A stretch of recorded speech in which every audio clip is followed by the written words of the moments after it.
Print and electronic media సోదరులందరికీ నమస్కారం. ఈరోజు ఆదివారం అయినా ఒక అంశం ఉందని చెప్పగానే స్పందించినందుకు ధన్యవాదాలు. చాలా రోజుల తర్వాత ప్రెస్ మీట్ పెట్టడం జరుగుతుంది. ఈరోజు నేను కాంగ్రెస్ పార్టీలో దాదాపుగా 16 months అవుతుంది, 15 to 16 months అవుతుంది, 16 నెలలు అవుతుంది నేను వచ్చి. ఈ పార్టీలో ఉన్నప్పటికీ ఎన్నో ఆర్టీఐలు వేసిన, ప్రభుత్వంలో ఉండి కూడా ఇక్కడ అన్యాయం జరుగుతుంది అక్కడ అన్యాయం జరుగుతుందని ఆర్టీఐ ద్వారా ఎన్నో విషయాలు అడగడం జరిగింది. గతంలో మేము ఫ్లెక్సీ చింపేశామని అల్లరి చేసిన కొంతమంది వ్యక్తుల కంటే ముందే నేను కలెక్టర్ గారిని కలిసి అది తొలగించండి, నిబంధనల ప్రకారం పనిచేయండి అని చెప్పడం జరిగింది. ఏది చేసినా సిద్దిపేటలో యాజ్ పర్ లా చట్ట ప్రకారమే చేశాను. పార్టీ మైలేజ్, పార్టీ పథకాలు ప్రజల్లోకి పోవడానికి ఎంతో కష్టపడ్డాను. అడుగున ఇబ్బందులు వచ్చినా బీఆర్ఎస్ నుంచి నాకు రాలేదు. మన ప్రభుత్వం వచ్చిన తర్వాత బీఆర్ఎస్ నుంచి ప్రతిఘటన రావాలి, వాళ్ళ నుంచి పక్కన పెట్టేసి సొంత పార్టీ, సొంత కాంగ్రెస్ పార్టీ నుంచి ఏది కేవలం సిద్దిపేట నియోజకవర్గమే, మళ్ళీ బయటికి వెళ్తే చక్రధర్ అనే వాడిని ఒక ఫైటర్గానే చూశారు.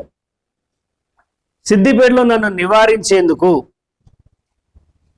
వీడు ఎక్కడ మేకై కూర్చుంటాడో, మాకు అవకాశాలు ఎక్కడ పోతాయో అని కాంగ్రెస్ పార్టీలో కోవట్టు దొంగ అన్నట్టు నిజమైన బీఆర్ఎస్కి ఉన్న కోవట్ అని పేరు పెట్టి నన్ను చాలా మనోవ్యధకు గురి చేశారు. నా కుటుంబం, నా పిల్లల గురించి కానీ నా ఇంటి సభ్యుల గురించి కానీ గత ప్రభుత్వం పెట్టిన ఫేక్ కేసుల్ని మా పార్టీలోనే అంతర్గతంగా వైరల్ చేసి నా ప్రతిష్టకు భంగం కలిగించే పద్ధతి ఇదంతా కేవలం దీని పాత్రధారి ఎవరో కాదు, మాకు సంబంధం లేని ఈ సిద్దిపేట నియోజకవర్గంలో మండలాలు ఎన్ని ఉన్నాయి, గ్రామాలు ఎన్ని ఉన్నాయి, ఎన్ని కులాలు ఉన్నాయి, అసలు సిద్దిపేట ముఖ చిత్రం అంటే ఏందో తెలియని ఒక మైనంపల్లి హనుమంతరావు దొర సిద్దిపేటకు వచ్చి గత బీఆర్ఎస్ ప్రభుత్వంలో కరప్షన్ ఉంది కానీ ఈ రేంజ్లో రౌడీయిజం లేదు, కానీ మన కాంగ్రెస్ ప్రభుత్వం వచ్చిన తర్వాత ఎక్కడో మల్కాజ్గిరిలో ఉండాల్సిన వ్యక్తి సిద్దిపేటకి 100 కొద్ది కార్లు వేసుకొని వచ్చి భయభ్రాంతులకు గురచేస్తున్నాడు.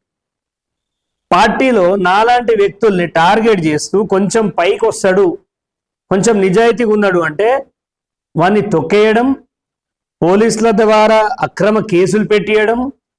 నా మనుషులు ఉన్నారు చాలామంది, నన్ను నమ్ముకున్న కార్యకర్తలు, నాకు నీరాజనం పలుకుతున్న జనం ఎవరైతున్నారో వాళ్ళకి రైతు భరోసా లేదంట, రేషన్ కార్డు లేదంట, ఇందిరమ్మ ఇల్లు లేదంట, వాళ్ళకి ఏ అవకాశాలు ఇవ్వడంట. ఎవడబ్బా సొమ్ము అడుగుతున్నాం మేము? ప్రభుత్వం నుంచి వస్తున్న అవకాశాలని ప్రజలకు ఇవ్వాలనే కదా నేను ఈ పార్టీలోకి వచ్చింది. ఎందుకు మీరు ఏదో చేస్తారు, రేవంత్ రెడ్డి గారు ప్రజల వైపు ఉంటారు, కాంగ్రెస్ ప్రభుత్వం ప్రజల వైపు ఉంటుంది, మంచి చేయొచ్చనే కదా వచ్చిన. ఏ రోజు ఏ పదవి అడగలేదు. పోనీ అధిష్టానం చక్రధర్కి సూడా ఇస్తా అని అంటే ఆయనకి ఇయ్యొద్దంటాడట ఈ ఎలవదొర. నువ్వు ఎవరు అసలు? నీకు సిద్దిపేటకి సంబంధం ఏంది? మాట్లాడితే హరీష్ రావు మీద తొడలు కొడుతూ, నీకు సబ్జెక్టు తెలుసా? నీకు రంగనాయక సాగర్ గురించి తెలుసా? అసలు అది ఎక్కడుందో తెలుసా? నోటికి వచ్చినట్టు మాట్లాడుతున్నావు. ఈరోజు చక్రధర్ని పట్టుకొని ఒక 10 మంది ఉన్నట్ట దొంగ ముండా కొడుకు అంటాడు.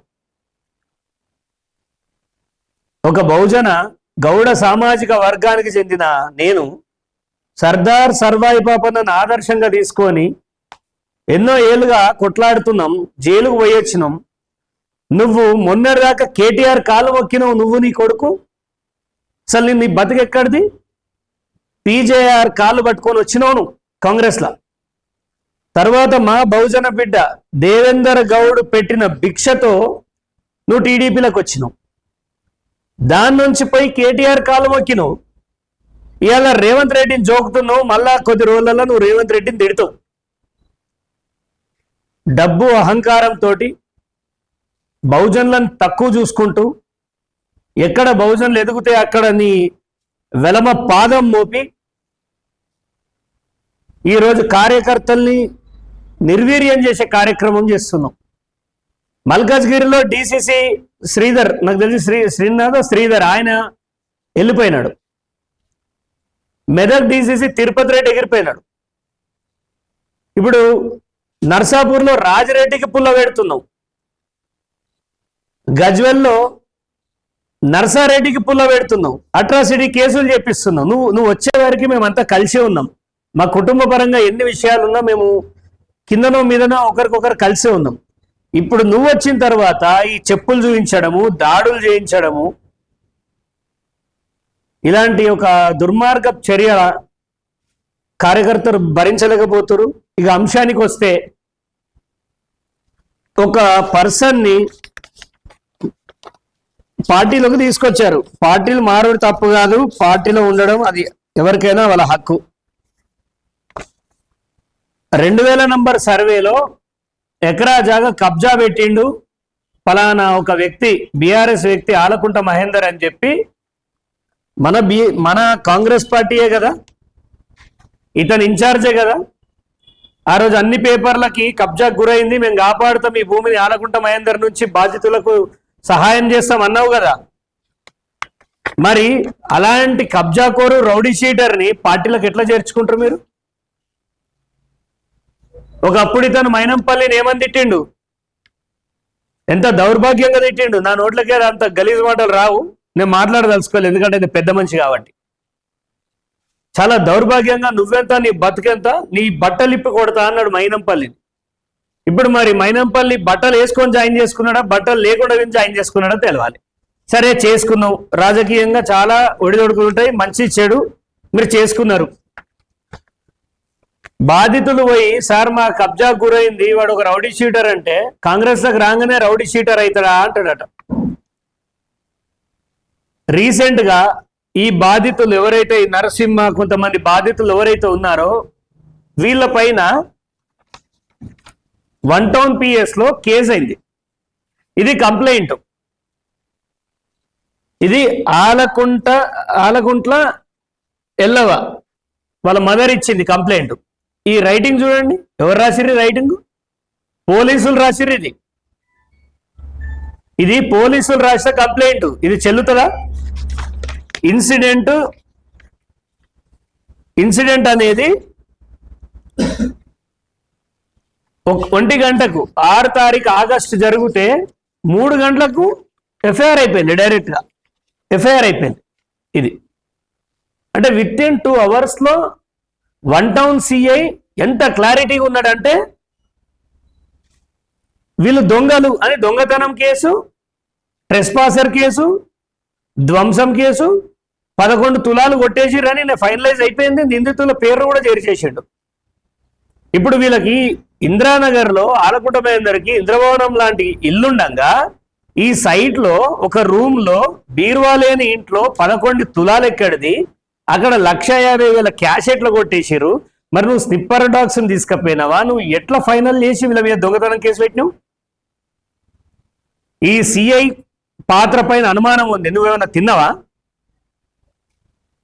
మైనంపల్లి లాంటి ఒక రౌడీ షీటర్ ఫోన్ చేసి ఏసీపీకి ఫోన్ చేసి వాళ్ళని లోపలే అంటాడట. ప్రజలు నిన్ను బయటేస్తారు, నీకు డిపాజిట్ కూడా రాదు సరే. ఇలాంటి దుర్మార్గాలు. రెండోది, ఇప్పుడు ఇదే సిఐ అంత ధైర్యంగా 1-2 గంటలలో పోలీస్ ఇన్వెస్టిగేషన్ చేసింది కదా. ఈ రైతు మిట్టపల్లికి సంబంధించిన ఆయన 1,46,000 రూపాయలు పోయినాయని సిఐ దగ్గర పోతే వాళ్ళు ఏమంటారు ఏందని, ఆ పైసలు మర్చిపోరావు అంటారట. ఆ కేసు ఇంకా పట్టించుకుంటలేరు. అంటే ఒక రైతు పైసలు పోతే కెమెరాలు చెక్ చేసి నెల విచారణ చేస్తున్నాం. ఇప్పటి వరకు ఆయన కేసు ముందు కదిలింది లేదు. కానీ ఆలకుంట మహేందర్కి మాత్రం విత్ ఇన్ 2 hours లా రైతుల పైన కేసులు చేస్తారు, రైతుల్ని ఇబ్బంది పెడతారు. కాంగ్రెస్ గవర్నమెంట్ ఇందుకేనా మనం తెచ్చుకున్నది? మైనంపల్లి ఎవరు? మైనంపల్లికి ఏం సంబంధం?